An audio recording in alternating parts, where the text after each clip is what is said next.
advance the dual purpose improved conventional munitions.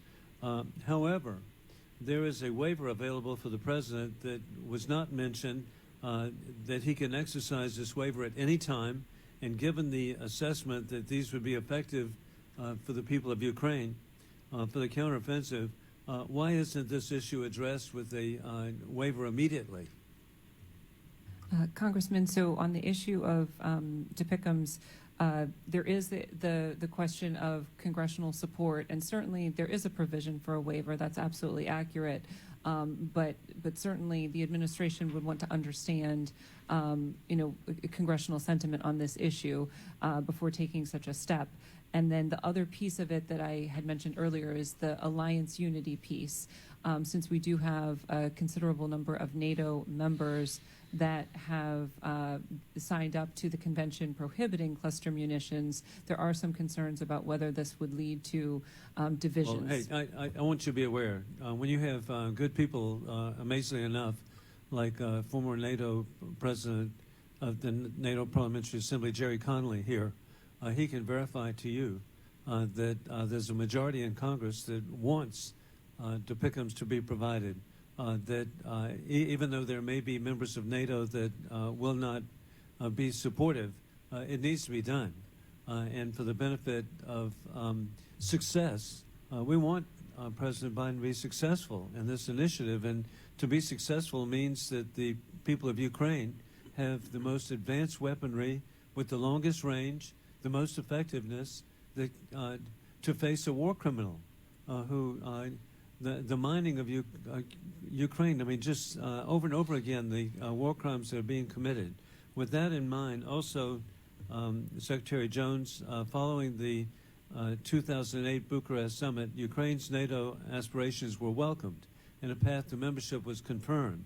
The people of Ukraine have certainly indicated, and by giving blood to every effort, that they want a clear path to NATO membership. And Americans also want victory, and that's why, as myself, as chairman of the U.S. Helsinki Commission, we introduced House Resolution 332, which defines victory and a path forward for NATO membership. And also it's bipartisan with 12 other members to provide for President Biden to call for a concrete pathway for Ukraine at the Vilnius summit to provide for NATO membership. With that, why is the administration hesitant on moving ahead with Ukraine? So I think, as I've said, one of our top goals for this summit is a strong message of support for Ukraine, and to not only reaffirm what the allies said at Bucharest, that Ukraine will become a member of the alliance, but also to back that up with an increased package of non-lethal support, larger than before, and also to unveil this package of support to signal the alliance's long-term commitment, that the alliance is there to support Ukraine over the long term, and to focus this assistance on helping Ukraine meet its reform agenda so that they can meet NATO's membership standards. Because Ukraine and allies agree that Ukraine can't join NATO while there's an active conflict, but we can, through this assistance, help Ukraine to advance its reform so it can be ready to join NATO when conditions permit. Well, there'll be bipartisan support for this, and I yield back. Thank you. Thank you, Mr. Wilson. I now recognize Mr. Connolly from Virginia for 5 minutes. Thank you, Mr. Chairman, and thank you for allowing me to participate. Welcome to our two witnesses. And let me just say, I think hopefully you have heard on a bipartisan basis, and I hope it helps you diplomatically and in counterpart discussions. I do think the sentiment here in Congress is no F-16s or major weapon sales to Turkey until they've decided to release Sweden and allow Sweden's accession immediately into NATO. Turkey doesn't get to do that without, block it without consequences. I also believe that in Congress there's probably broad support for going ahead with F-16s for Ukraine and going ahead at Vilnius in giving the green light to an invitation, a direct invitation to Ukraine for membership. Ms. Cooper, I would say to you, I appreciate, and I think a lot of my colleagues appreciate, your concern and deference to Congress about certain things like cluster bombs. That's not a non-controversial item, and it's not necessarily in the approved list on a bipartisan basis going to Ukraine. And we need to have that debate and that discussion, and you're absolutely right to express the caution you did from my point of view. Mr. Assistant Secretary, I'm going to ask you two questions. One is maybe easier than the other. The other one's not going to be particularly an invitation to a diplomatic answer, but it's going to be direct. So the first one is, where are we? As you know, the NATO Parliamentary Assembly has virtually unanimously hundreds of parliamentarians representing 31 parliaments have recommended the creation of a Center for Democratic Resilience at NATO itself, so that we are, in fact, operationalizing the avowed commitment we have to democratic shared values, creating an architecture to propound, advocate for, and be a resource about democracy and democratic institutions. Real briefly, where are we in that? Because last time I checked, we had 29 out of 30 ambassadors to the North Atlantic Council supporting the idea. So we support the idea. We think it would be an important forum for NATO to protect its shared values that are the basis for the alliance, and we have advocated for this at NATO. We made a strong push for this before the Madrid summit, but unfortunately there was not NATO consensus or unanimity as is required for all NATO decisions. And so we elected, rather than take on amendments to that proposal that would have, in our mind, gutted it, we elected to play a long game and continue to push for this. And we are regularly raising this at NATO, including at recent North Atlantic Council meetings. And we don't think this will be delivered by Madrid, by Vilnius, but we think we can keep advocating for this, and in the long term. Well, taking a page out of Ms. Cooper's book, I think it is important to take cognizance of the fact that the House of Representatives passed a resolution endorsing this on a big bipartisan vote. So, it's not like some stray idea that might be good to pursue. Not that you're saying that, but it has standing in Congress. We actually acted on it. And I think that the support from the NATO Parliamentary Assembly has actually been critical in Good. this effort, and it makes a big impact with those Now you're being allies who have not You're yet being agreed. diplomatic, Mr. Jones. You said we operate unanimously, and I pointed out 29 of 30 ambassadors support it. So who, pray tell, is not supporting it and blocking it? Well, You can say it. all right, I prefer not to talk about what happens. I know, but behind we prefer to negotiating. talk about it. All right, well, I think you know. So Did I hear you say hungry? you Yes, that's what I thought. you said that. But So, real quickly, but I'll make a statement so I don't put you in. I think the time has come to reassess the relationship with Hungary across the board. The EU is doing it, and it has suspended aid. It is absolutely going down a road that compromises democratic institutions. It has publicly criticized the United States for undermining its own legitimacy as a government rather than Russia. It has strengthened its relationships with Russia in the middle of a war. It has threatened to block further sanctions, and it's blocking certainly the membership of Sweden, the accession of Sweden to NATO. It raises serious questions about a viper at our breast in NATO. And I think the time has come for a serious reassessment about the relationship with Hungary. With that, I yield back, Mr. Chairman. Thank you. Thank you, Mr. Connolly. I now recognize Mr. Heisinger for 5 minutes. Yes, and then you yield back? Okay.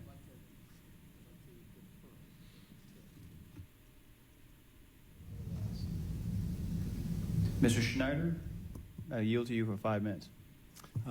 Thank you, Mr. Chairman, and thank you for allowing me to wave on to the committee and join the conversation. I want to thank the witnesses and to my friend, Mr. Huizinga. I'm happy to go long. I've been there before. So, anyway, thank you guys very much. We've talked a lot about NATO, and the NATO alliance is truly one of the remarkable accomplishments of the last 80 years and is unprecedented in global history. At this moment, with so many countries coming together, united to defend each other, but also to defend democracy in the free world. And as we've discussed here today, we need to make sure that not only Finland, but Sweden is able to join NATO. When the Cold War ended, the need for the alliance was questioned. A few could even conceive of the possibility of a land war in Europe, but Russia's illegal invasion of Ukraine has made it clear that the free world needs to work together as much as ever, and that America must lead, as we have over the past year and a half. Ukraine's fight has been an inspiration from the day it was invaded, and President Zelensky's refusal to leave Kiev and to lead his nation has been an inspiration to the world. It's been our privilege to support the brave Ukrainian warfighters who sacrificed and continue to sacrifice each and every day. This war will end when the guns stop firing. But the peace can only begin once Ukraine has ironclad guarantees of its independence and its security. What I'd like to ask both of you is, can you touch on what is significant and what potential guarantees would help Ukraine, and what are the advantages and disadvantages of providing those guarantees? I think I'll talk briefly about NATO and then pass it to Deputy Assistant Secretary Cooper. NATO, of course, provides security guarantees only to NATO allies, of which Ukraine is not a member. But what NATO is looking to do is to send rather through this longer-term package of support at NATO, an indication of its commitment to support Ukraine in its struggle in the way that it can, primarily through its non-lethal assistance, to complement the bilateral lethal assistance, and to make that commitment not only sort of year to year as it has been done so far in the past, but to talk about a much longer-term commitment to indicate the long-term NATO support for Ukraine. And then, Congressman, I'll just fill in from the bilateral perspective, which complements this NATO perspective on how to assure Ukraine in the long term. The United States, but also other allies, are considering how we can convey that long-term support. And it's a security issue, so it's an issue for my department when you think about ensuring the viability of the Ukrainian armed forces in the long term. But it's also important to note that this is an economic and recovery and reconstruction issue as well, and that's where you see, allies and partners coming together in London to talk about reconstruction. So we are engaging in these conversations, privately, and we are working on how we might be able to provide this kind of support. Great, thank you. And expanding the view, or expanding the focus for a second, the other gray zones, independent from Russia but within striking distance, is, for example, Georgia and Moldova. What should we do in those circumstances? Congressman, I spend, when I'm not thinking about Ukraine or Russia, I tend to be thinking about Moldova and Georgia a good deal.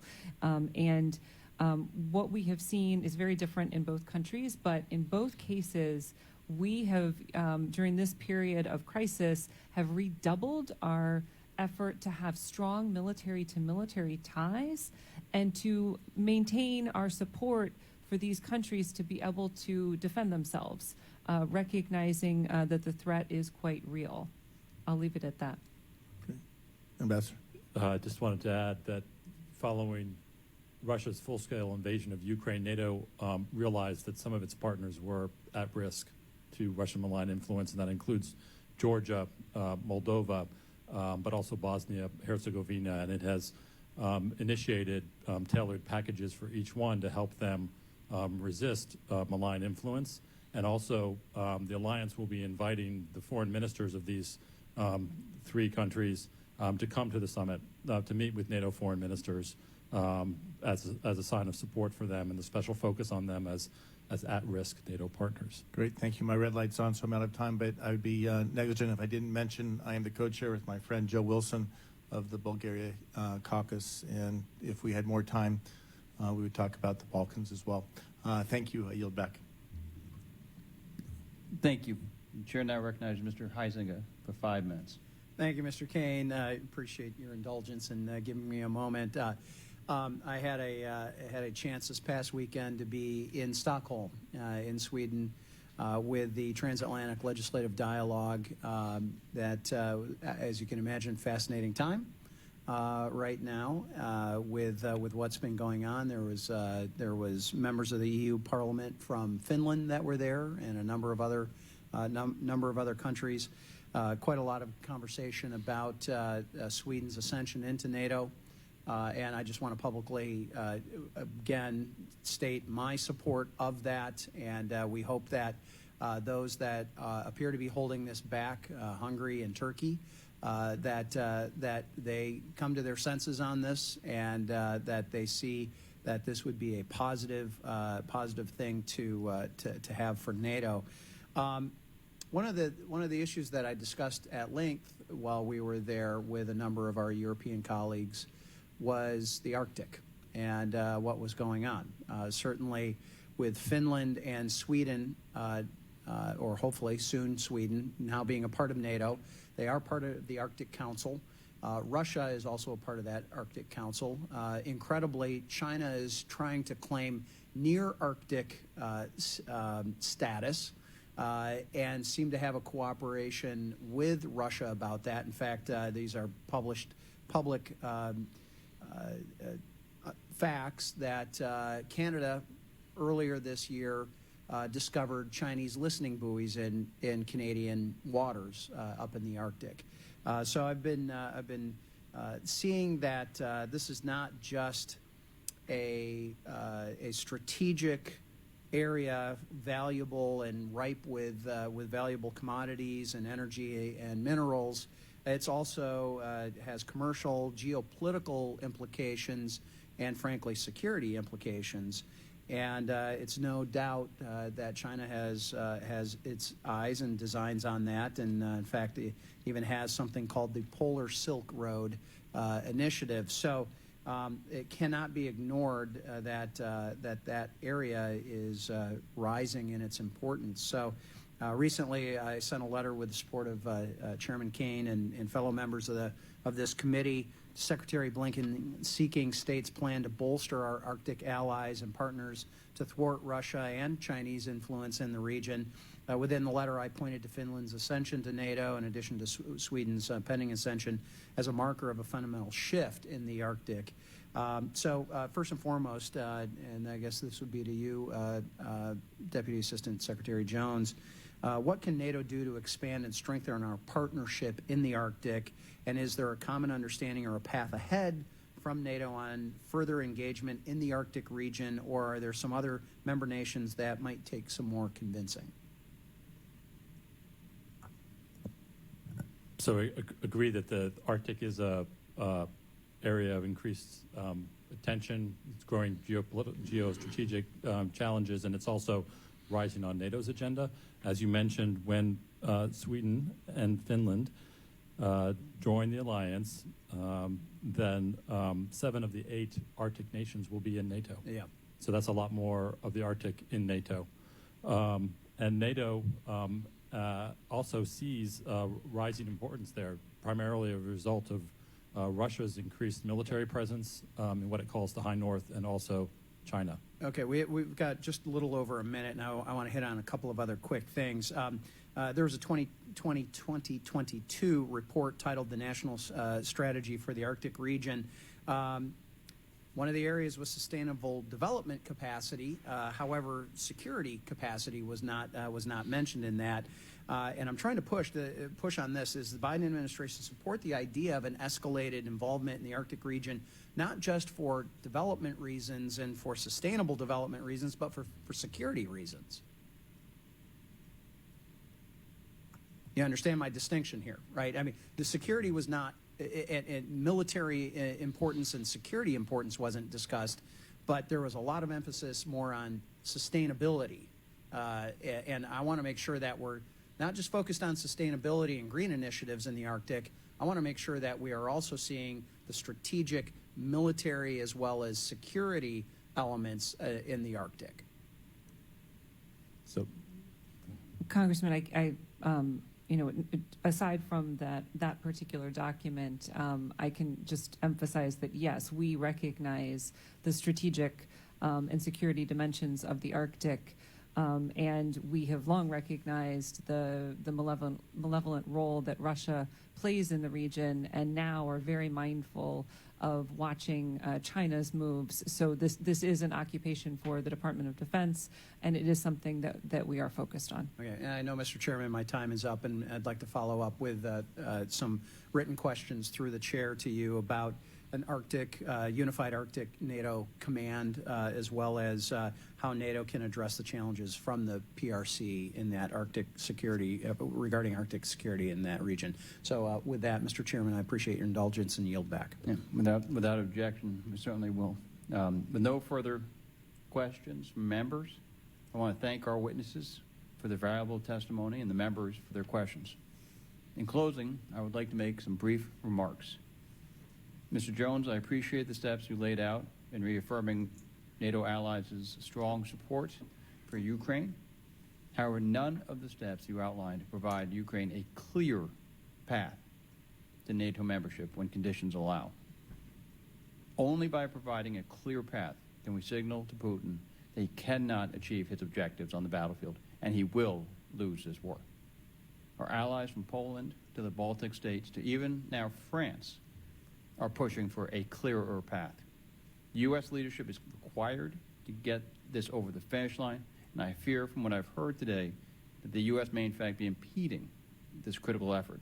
The U.S. needs to do more than simply put window dressing on the 2008 Bucharest Pledge.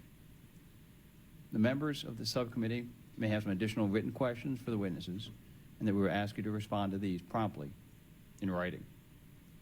Pursuant to the committee rules, all members may have 5 days to submit statements, questions, extraneous materials for the record, subject to the length limitations.